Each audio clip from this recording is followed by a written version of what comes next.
Downloaded the Buckeye Leafcast with your host, Andrew T. Evans, with special guest, Chris Stefanick. Ladies and gentlemen, it's the College Football Playoff Final Four edition of the Buckeye Leafcast with your hosts. I am Andy Evans, and the man, the myth, well, he's not a myth. He is a legend. I've said it before. I'll say it again. He is the Intergalactic Buckeye Fan. Gonna tell us whether the Buckeyes got gypped out of the top four or not, Mr. Chris Stefanick. All right, Andy. What up? I'm feeling really good. You know, after... Did they get gypped, Chris? Did the Buckeyes get ripped off in being the fifth-ranked team in the country, one spot shy of beating out, yes, an 11-1 Alabama? As everybody out there knows, let's just give them a quick breakdown. The Buckeyes, despite winning the Big Ten championship game, despite being Big Ten champs, go 11-2, and Alabama, a non-conference champ, 11-1 overall, gets the number 4 spot in the college football playoff final rankings that just came out here on Sunday. The Buckeyes are number 5. The Buckeyes are still going to go play in a good bowl game. They got a good bowl, a great bowl coming up. I'm excited for. We'll talk about that, though, in a little bit. But, Chris, give it to me, son. Give me your opinion. Did Ohio State get ripped off? Well, you know, the argument for Ohio State is they have top 4 talent. They have top 4 team in terms of wins. You know, they're the wins they have 3 really high quality wins, right? With Wisconsin, Michigan State blowing the doors off of a top 15 team. What are they, 12 or something like that? And the victory over Penn State, right? Yeah. Really good resume in terms of wins. You know, and that team that played Michigan State, that if they come out and play flawless like they did versus Michigan State, they can beat anyone. That team could win anyone. That could be a national championship team. I have full confidence in that. They have a conference championship. While meanwhile, you're letting in a team, Alabama, that does not have one, right?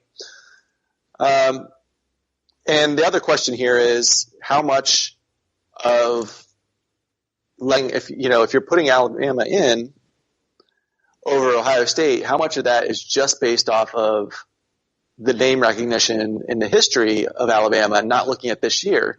You know, if any other team had the resume Alabama does, 1 loss, no conference championship, and looking pretty mediocre in a lot of those victories, you know, hanging in there against some pretty mediocre teams, you know, if like a Washington State had that identical record, you know, to Alabama, if they had Alabama's schedule and played it the same way Alabama there's did, no way they get in. There's no way. There's no way. Yeah. So that's, you know, another thing, you know, another argument why it's kind of crappy that Ohio State got left out. You know, and the other argument for Ohio State is if you put Alabama in with this weak schedule filled with cupcakes, not even Division I teams in there in some of those, what are you encouraging for future behavior? Why should Ohio State schedule teams like Oklahoma? You know, you're encouraging teams basically to pad their non-conference schedule with cupcakes. So that's kind of a bad precedent. Yeah, and so that's a great argument. And I heard that from somebody else too. Is well, maybe we should just like start scheduling Mercer at the end of the year. You know, why don't we schedule Mississippi Valley East Tech State there? You know, the next to the last game of the season. Why not? Right.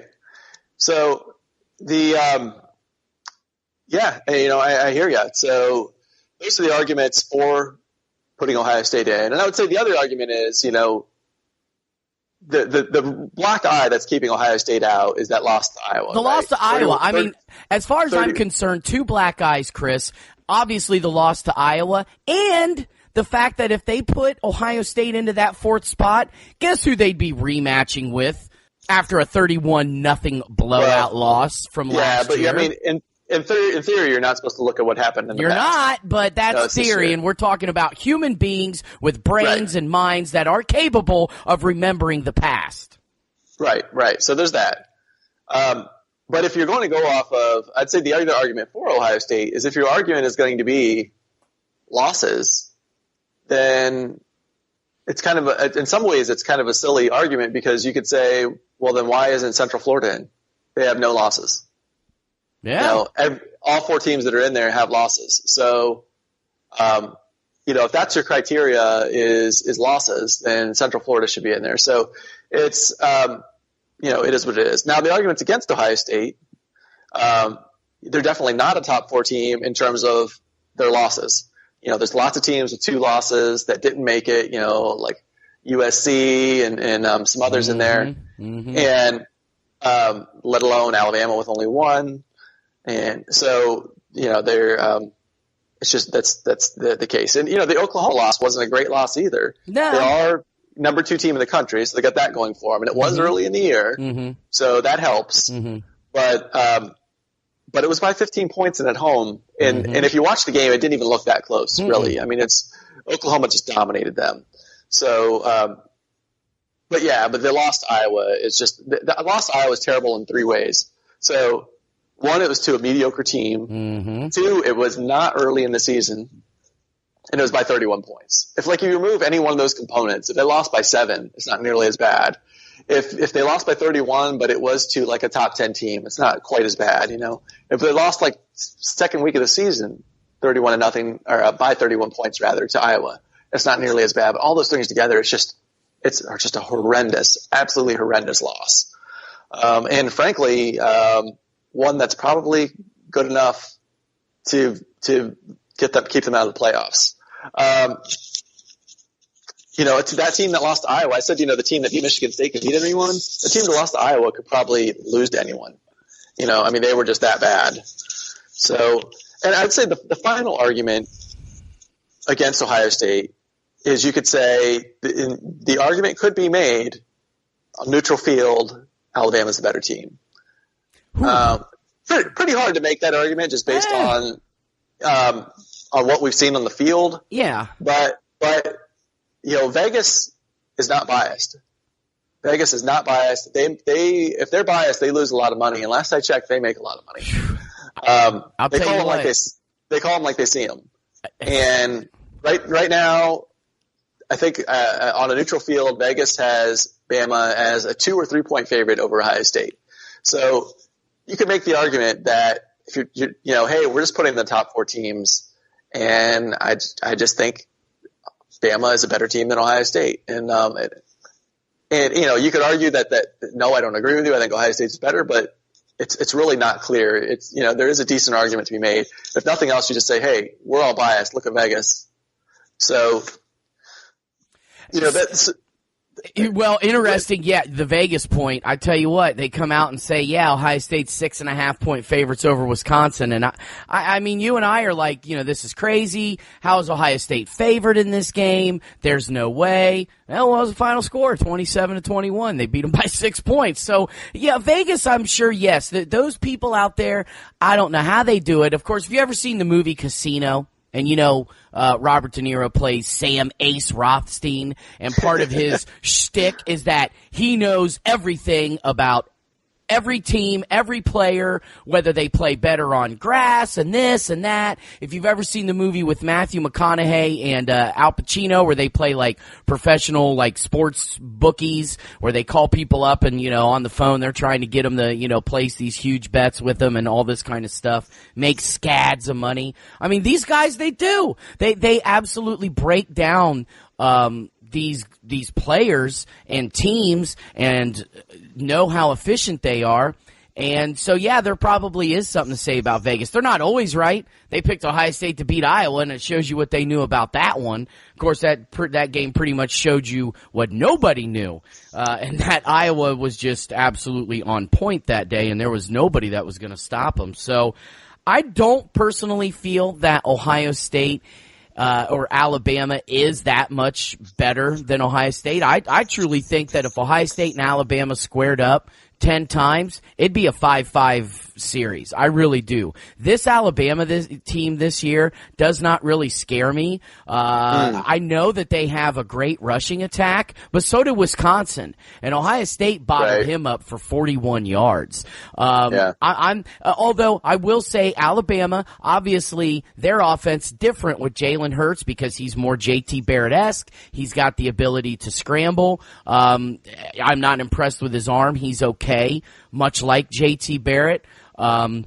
However, they got two guys in the backfield, Damian Harris and Bo Scarborough, that would, I think, create more damage than just one guy like Wisconsin had in Jonathan Taylor. So I don't think that Alabama is that much better. However, Chris, do I feel that Ohio State got screwed? I don't. I came out a few weeks before this and said in writing that if Alabama has one loss and Ohio State moves on to become the Big Ten Conference champions, Alabama will still get in over Ohio State. And that's exactly what happened. And me personally, like I said, and I agree with you, I think the Iowa game, that's the ugly mark that the committee could not get over. Period. Right. As well, even though they probably shouldn't look back on the previous season and say, well, oh boy, here we go. We've got, we could have another Clemson-Ohio State rematch. And, well, we saw what happened last year, and we don't want a repeat of that. So let's just put Alabama in over Ohio State to avoid that possible rematch, stomping, that stomping scenario that could happen again. And let's just go ahead and put Alabama in over Ohio State. Yeah, they shouldn't look that way, but who's to say that obviously that's not what they're thinking? Because that's what a lot of us Buckeye fans were thinking too. I talked to several people, Chris, that were like, I do not want to see Ohio State get into the top 4 and get blasted again. A lot of people didn't want to see that. And, of course, I didn't want to see it either. But there's no team out there right now that scares me that bad, except for maybe a rematch with Oklahoma. But even Oklahoma, I think that this Ohio State team vastly different from when they played back in the beginning of the year. And I think they play Oklahoma on a neutral field now. It would be a different ball game. However, I still think Oklahoma could probably win, but I don't think it would be by 15 points, quite frankly. Yeah, I hear you. I mean, there's definitely a part of me that says the committee did Ohio State a favor, as well as the Big Ten in general, by leaving them out, because it saved them from another embarrassing loss to Clemson. I would, if Ohio State was 4 going against Clemson number 1 and we were doing our picks, I would be picking Clemson. I can tell you that right now. So I wouldn't be picking them by 31, but I would be picking Clemson. So, if Ohio State, I mean, I'm a competitor, so I always want that shot. You always want that chance to get the title, because there's just so few of them. There's just so few of them, and you just never know what's going to happen, right? Nobody thought that 2014 was going to happen, but they got the chance and they got it done. Yeah. So I would want that chance, but they, without having a crystal ball, who knows? But they may have done us a favor, and the Big Ten, because what's happened in the last few years. Last year we sent Ohio State, they're an embarrassment. Previous year, Michigan State, an embarrassment. Previous year, Ohio State, national champion. Feast or famine. Right, but if you went 3 years in a row, like let's say it was, it's one thing if they lose to Clemson by 7 points or whatever, okay. But if they got embarrassed by Clemson, then you'd be talking about 3 years in a row that they were embarrassed. So that and then you got to start questioning. Well, when we get down to these arguments of there's two teams that we're trying to decide which of these two teams gets that last slot, who's on the bubble, and one of them is a Big Ten team. You might just you say, hey, it's not worked out so well for the Big Ten, and you give the edge to another team. So Ohio State having escaped that, like I said, maybe the committee did them a favor. But, I agree with you that I don't feel like Ohio State got snubbed. In my mind, there is no right or wrong answer here. I made the arguments. It's not clear cut. To me, it's like you can make the argument. You can make the argument for Alabama. You can make the argument for Ohio State. In my mind, 5 teams deserve to be in. And there's only 4 slots. So somebody had to be left out. You could make a good argument that Ohio State should have been that one team to be left out. I'm at peace with it. We can. I love being Big Ten champs, and Yep. I'm happy. I'm happy as a pig and poop to be Big Ten champs and be going on to play what's probably the top bowl game out there. That's not part of the playoffs. So, there's no doubt about it that of the remainder of the bowl games, specifically the New Year's Six, which rewards the remaining 5 through 12, numbers 5 through 12, in playing some top marquee matchups. And dude, the Cotton Bowl against USC, man, I'm fired up. And we will talk about that in a different podcast. I don't want to get too much into it now because we're talking specifically playoffs, but for sure, this Cotton Bowl, I think, is probably the game that the people out there are talking about, not playoff related, because this is going to be one hell of a football game against 8th ranked USC. I'm definitely fired up about it, but I just, dude, here's my thing too. People are now like, well, they got to go to 8 teams. They got to go to 8. Have to go to 8 teams. It's got to be 8 teams now because, we gotta have 8 teams because gosh darn it, numbers 5 through 8 got snubbed, and we are let's give a trophy for everybody, every little kid on every single team. We've got to reward everybody, so let's bring 8 teams in now. I'm sorry, Chris, I'm against it because at what point do we stop? And I know some people say, hey, it's one extra game. But you know what? For me, damn it, these kids are supposed to be kids. They're supposed to be student athletes, student coming first. Now, is that a warped sense of where we're at in our society? Yeah, probably. But damn it, that's still what we are supposed to consider these kids as being our student athletes. And at what point is enough? Because then if we go 8, then we're going to go 12, then we're going to go 16, 32, 64. Before you know it, every friggin' 130 FBS teams are then going to have to be in the playoff. Then you're going to just lump all the college teams together, FCS, Division 2, 3, NAIA. Then you're going to have to start including high schools. Then the all-girls school out there is going to get offended because they didn't get invited to the college football playoff. And then pretty soon the whole goddamn universe is involved in a fucking playoff. And I'm just going to lose my mind if that happens. Yeah, you've lost it, dude. You've lost it. So, the Division II football, the NCAA Division II, they have 28 teams in their playoffs. Granted, I don't think they play 12 games. I think they play 10, but they have 28 teams. I think 8 makes sense, and I've said it from the beginning. When they went to 2, I've said it. When they had the BCS, I'm like, this isn't good enough. They need a playoff, and it needs to be ideally 8. 4 was better, but I said it's not good enough. They need 8. Here's my argument why 8, you can make the argument that you don't need to go any further than 8. My argument being is if you don't make the top 8, you don't really deserve to be national champion. And we've seen this in the past. You can go back in time. It's been rare, but there's been times historically before there was ever a playoff, before there was ever a BCS championship game, where a team that was ranked 5th and even 6th, I think 6th happened one time, where prior to the bowl games, this team was ranked 5th or 6th. After the bowl games, they were number 1. It can happen. So there's historical precedent for it. There is no historical precedent for a team that's ranked 9th or lower ever being champion. Or frankly, even 7th or 8th. So in my mind, it's acceptable at that point. So, you didn't make the top 8. I don't care if you were on the bubble and there was there's always on the bubble, there's always going to be an argument. Well, the team at number 8 it was razor thin between them and number 9. I can make the argument. It's like, well, you know what? Nobody historically 7th or 8th ever had a shot at the national title anyway. It was 5th or 6th or better is it. That's all you ever had the shot at. So I don't think that expanding it out to 8 means that now we've got to include, high school teams in the playoffs. It's just, you can go to 8 and you can stop there and you can make a really good argument that you don't need to go any further than that in my mind, cause but at 4, there's always going to be an argument because there's the conference championship thing. And so here's what I'll put it this way. Here's my 8.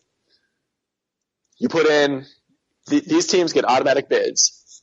If you're in a Power 5 conference, you win your title, and you have 2 losses or less, you get an automatic bid. Okay. If you're a Division I school, you go undefeated, you get an automatic bid. I don't care. Central Florida's in. Yeah, I don't care if we're talking Toledo. If you get Division I, you go undefeated, you're in. And then after that, the committee can pick the remaining wild card teams. The committee can pick, or we can go with the rankings. I really don't care at that point, as long as it's the committee can seed them however they want to seed them. I'm totally fine with that. But so those auto bids. The automatic bid goes to the Power 5 conference champ who has 1 loss or 2 loss or less? 2 losses. Two losses. So Ohio State's in, Clemson's in, Oklahoma's in, Georgia's in, Central Florida is in, going based off of your 8-team scenario, right? So wait, right. What now? And USC's in, right? So there's your 6 teams this year. Who are your 2 wild cards? Oh, I'd have to look and think about it. I'm not sure at this point. maybe Wisconsin. I don't know. Alabama and Wisconsin. Alabama for sure is one in there, right? So probably with Alabama and Wisconsin, I'm guessing. Yeah. I think that you would. And I think that's fair. And you see them. The committee can seed them however they want. I think that solves the argument right there. And I've been ever since they started this playoff, every year I always put in, using that criteria, here's what the bracket should have looked like, and just kind of map it out. And it always is much better than what we get. So let me ask you a question. Do you think Kirby Hocutt listens to our show? My guess is no. Oh, okay. Well, I was going to say if he is, he should be asking you to become part of this 13-person committee because you got the answer to it, baby. 8 teams. Even though I don't agree with it, it's not a bad scenario. I agree that there are teams out there, like a Central Florida, give them a shot. Give them a shot to play for it all. Let's see how good Central Florida really is. And we've seen Central Florida just a couple of years ago beat a Baylor team in the, I think it was the Sugar Bowl. When people are like, come on, it's Central Florida, come on. I remember back a few years ago when an undefeated Utah played Alabama in, I think it was the Sugar Bowl, and come on, it's Utah. And they rolled over Alabama. Louisville a few years ago, and Louisville's not like a subpar team. They at least belong to a Power 5. And so does Utah, but it's somewhat recent, right? I mean, Louisville back a few years ago beat Florida. I remember, I think it was in, Fiesta Bowl or something like that. So there are times when these, non-Power 5 schools have come out and proven, hey, we're a damn good football team. We can play with anybody. And I do agree. Hell, let's give Central Florida a shot, even though if you go by just being in the top 8, they would not be in, but going by they're an undefeated team in the NCAA, regardless of the conference you're in or being a conference champ, then certainly they're in. Give them a shot. Hell yeah. I'd love to see what Central Florida could do against, an Alabama, a Clemson, an Ohio State, a USC, Bring them on. Well, also, it ends like the debate. Like if somebody's really, complaining about getting left out, you'd be like, dude, just win your games, you're in. Every team controls its destiny. That's the beauty of it. Every team controls its destiny. I don't care who you are. I don't care if you're independent. I don't care if you play in the weakest conference out there. You control your destiny. Dude, there were a few people, and of course, you get on social media, you get on Facebook, Twitter, you see what your friends have to say. And, there's some people out there that, were just going ballistic over Ohio State not getting in. And I'm just like, first of all, like you just said, Chris, beat Iowa, period. Okay? I'm sorry.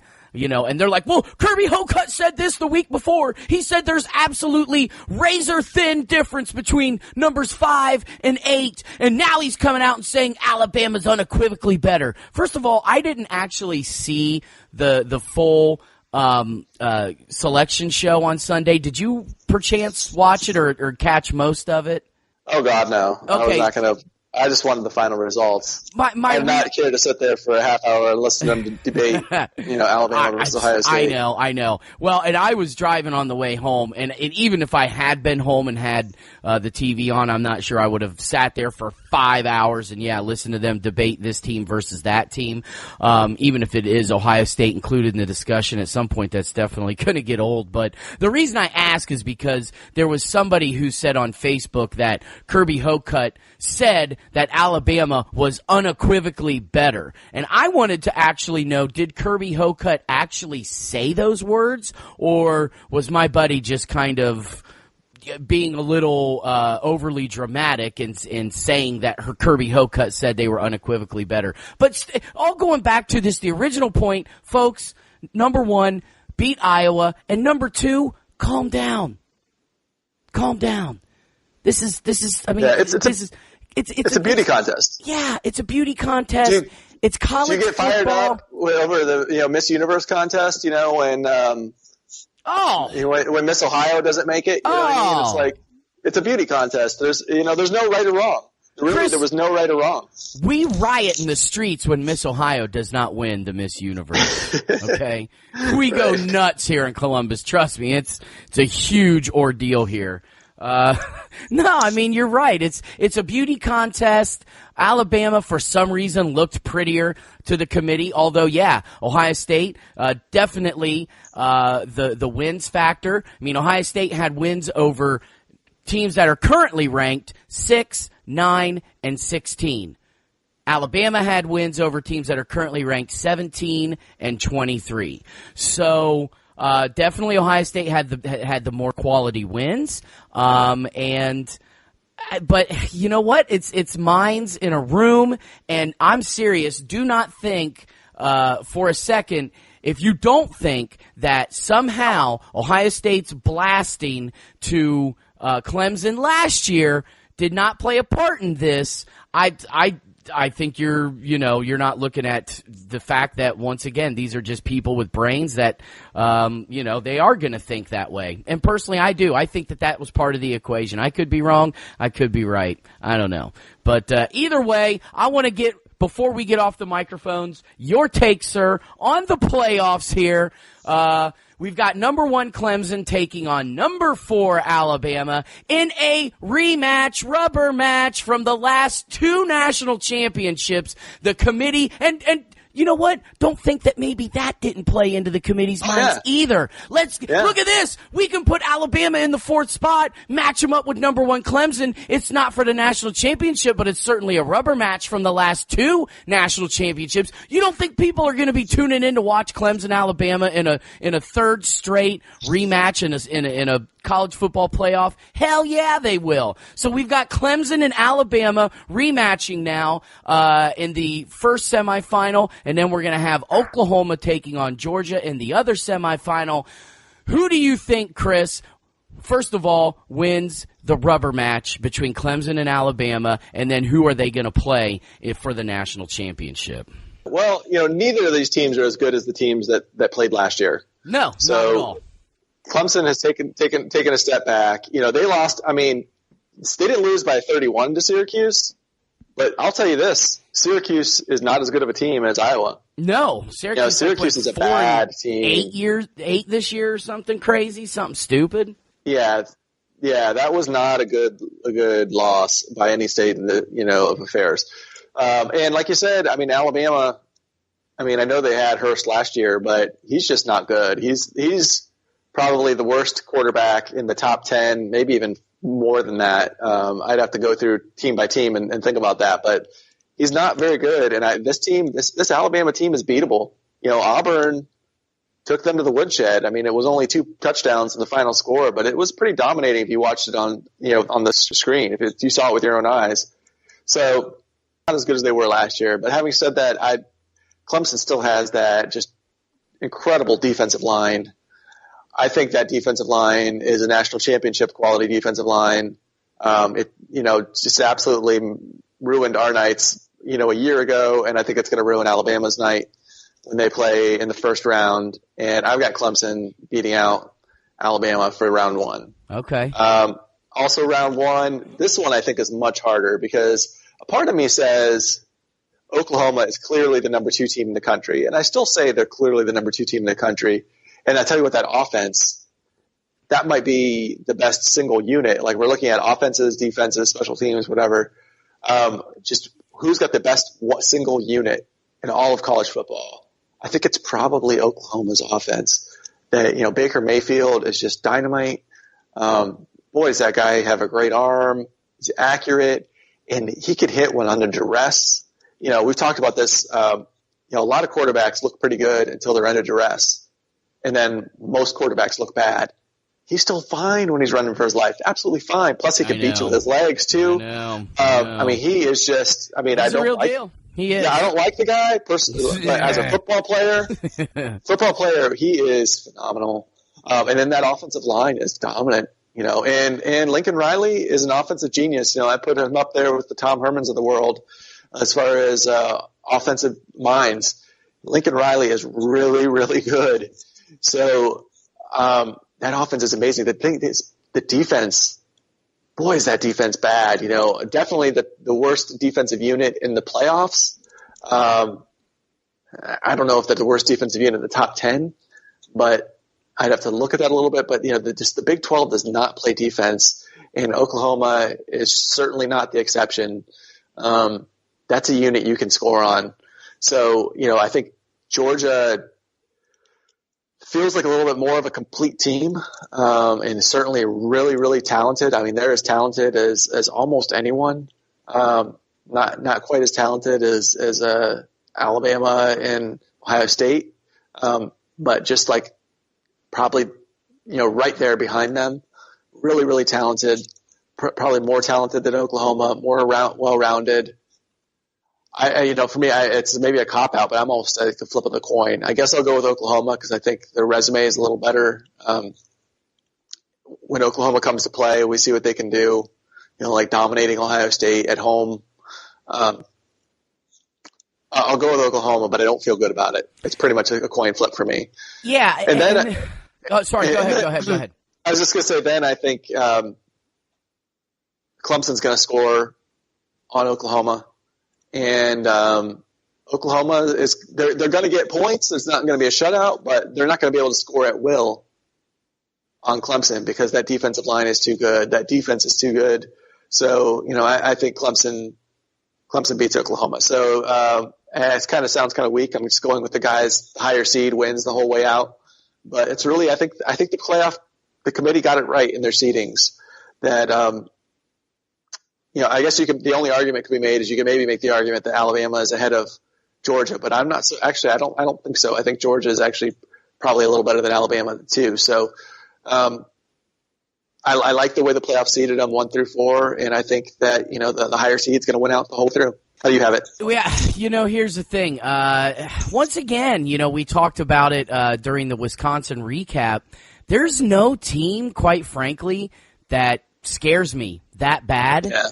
I mean, even though, Ohio State lost early in the season by 15 points at home to Oklahoma, I think Ohio State rematches Oklahoma right now. They're going to give them a lot better game. You're going to see a lot closer game. You're going to see two prolific offenses going head-to-head. I think Oklahoma probably still would win, but I wouldn't doubt it that if it goes down to the wire, and Oklahoma certainly doesn't look as dominant in their win as they did in the Horseshoe back in September. That being said, you know, Oklahoma's offense, they are the best, most prolific offense in the country, stat-wise at least, 583 yards a game, thanks to a kid by the name of Baker Mayfield, who more than likely is going to win the Heisman.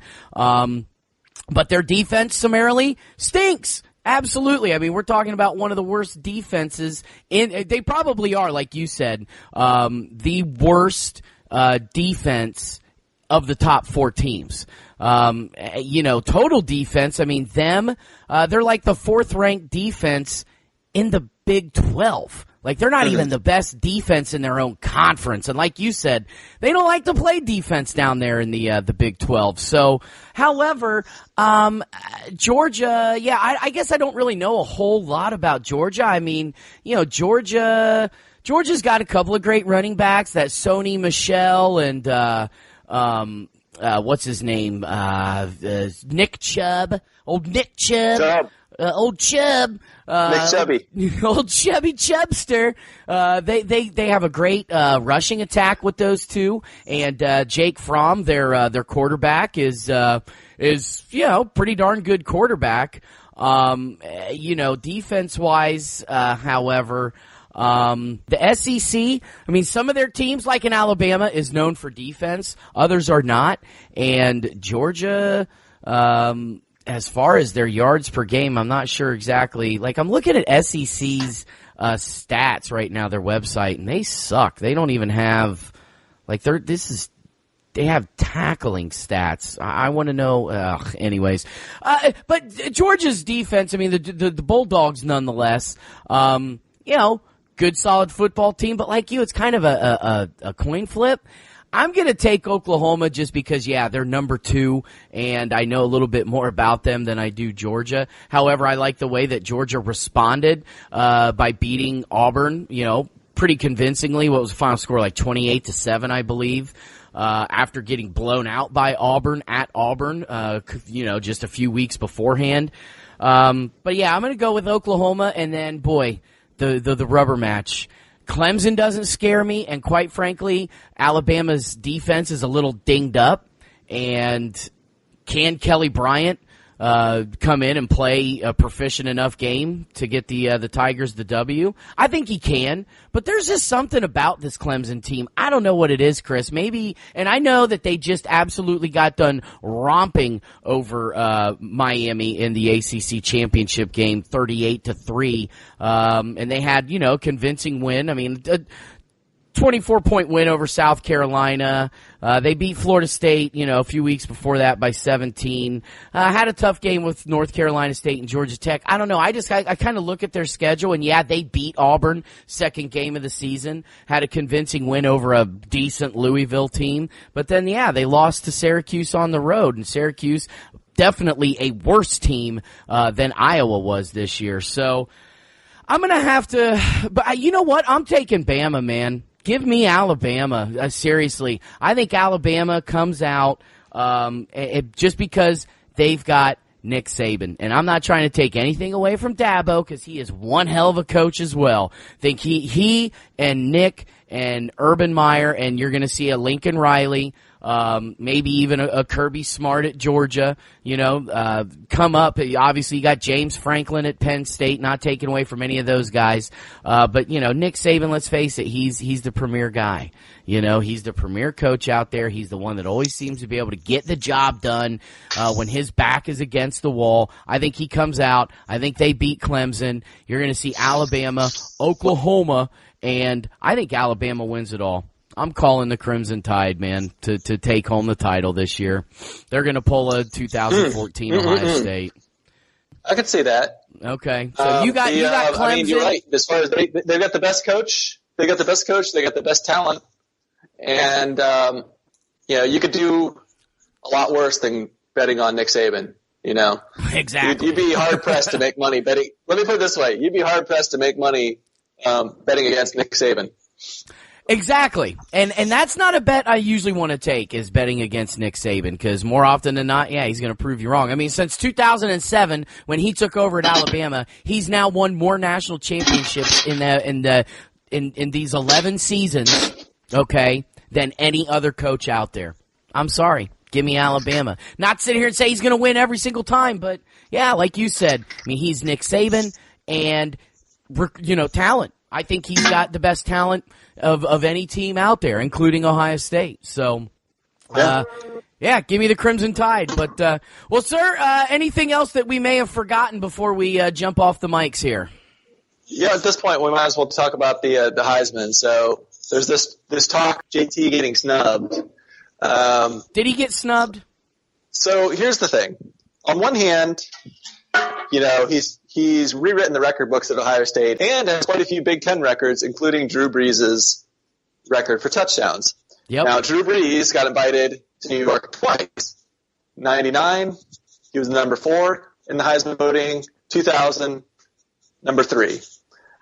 Say what you will about JT's performance.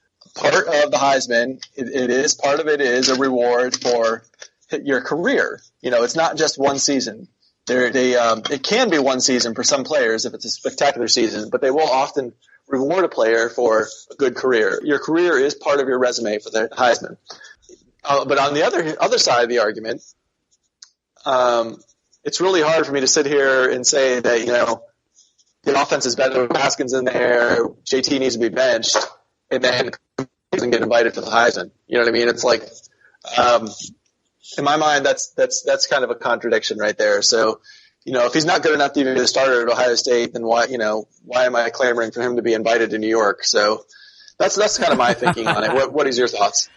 When you think of the Heisman Trophy, should we reward guys for what they've done in a career and not just a single season? Should the Heisman be handed out for, career stats, not just singular season stats? Or are we solely going off of one season? When I look at stats here as far as the guys that got invited, which is what? Baker Mayfield, Bryce Love, and Lamar Jackson.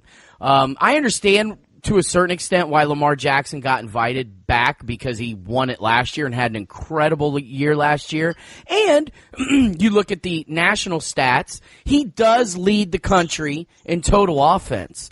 But otherwise, I'm sorry, Lamar Jackson has not had a Heisman Trophy kind of year. I mean, Louisville's 8-4. But once again, are we rewarding a guy for playing on a great team like a JT on an Ohio State that clearly is a better team than an 8-4 Louisville? Or are we going to reward Lamar Jackson for what he's done this year? And, dude, like I said, led the country in offense, had 17 rushing TDs, and I think JT ended up with, how many, actually, let me see here, how many did he end up with? JT had, crud. I can't find it, but I don't know. Do I think JT got snubbed? Not really, man. JT had what, 8-9 interceptions on the year. As far as Lamar Jackson was concerned, I mean, he had 6. Yeah. 25 passing, but he only had 25 passing touchdowns, and I'm not sure how many yards. God, this website sucks. Anyways. Yeah, well, I will say this about Lamar Jackson. Another part of your resume for the Heisman, this has always been it, has been highlight film. Do you have those highlight film? Do you have one where you're getting a big play and in the end zone you're making the Heisman pose, right? Just to make everybody throw up a little bit. You've got to have a good highlight film to really state your case. And oh my God, I mean, Lamar Jackson's one of my favorite players. His highlight film is just so pretty. That guy knows how to make a highlight. He knows how to get himself on SportsCenter.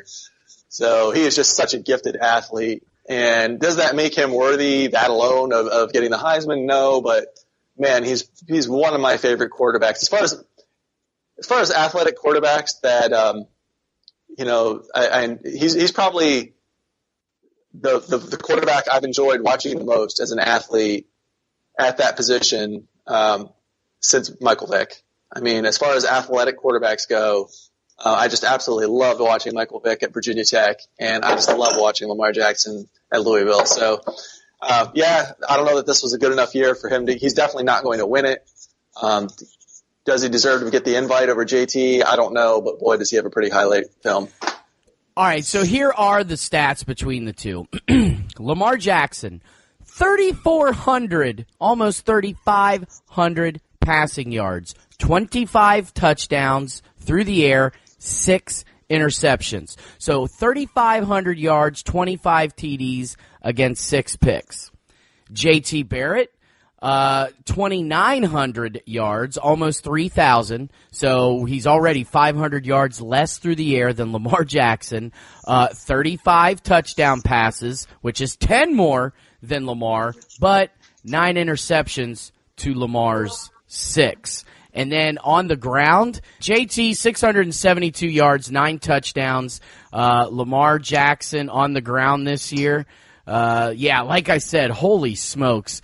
1,600 yards. Well, I'm sorry. A little over 1,400 yards and 17 touchdowns. So, yeah, actually, Lamar Jackson had quite a better season, I'd say, statistically, than J.T. Barrett. The only thing he didn't do was throw more touchdown passes. Otherwise, okay, I get it. If I'm going to harp on one guy that I felt at least J.T.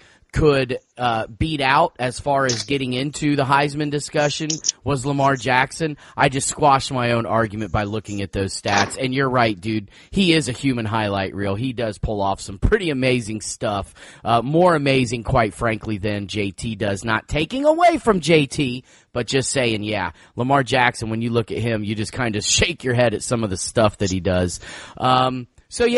Yeah, no, I think definitely Baker Mayfield. I mean, he seems like the hands down person to win it.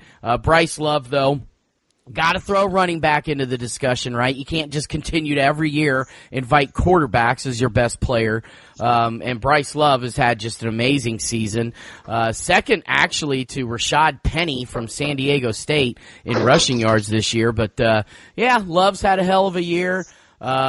But yeah, Baker Mayfield, I think, he's just, because of that, him being a human highlight reel as well, that's why he's going to win it. And, and everybody loves a human highlight reel, whether they're grabbing their crotch or scoring touchdowns. So.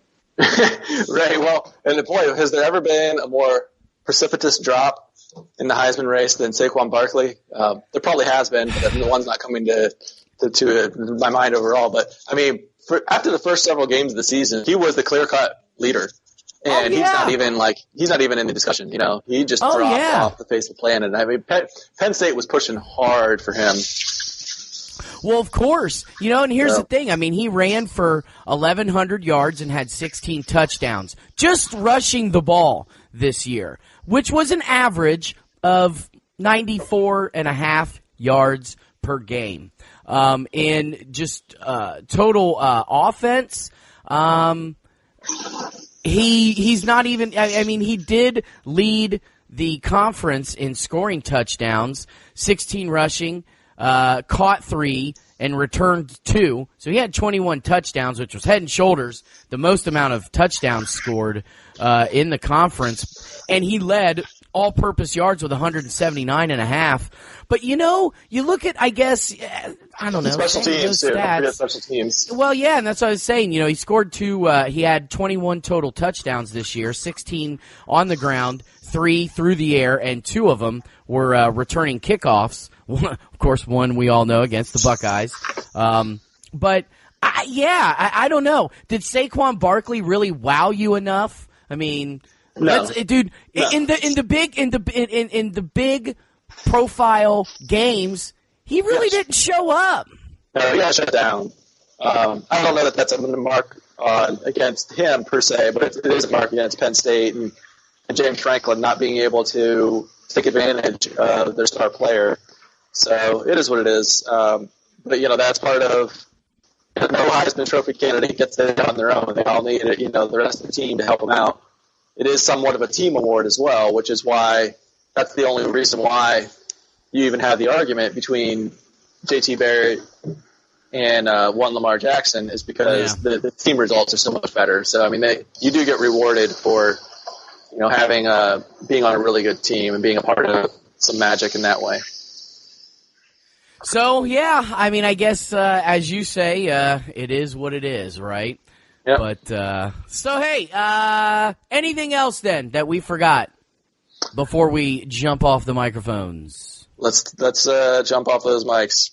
There you go, buddy. Hey, clue everybody in where to get a little more C-Steph in their life. That's short for Chris Stefanick.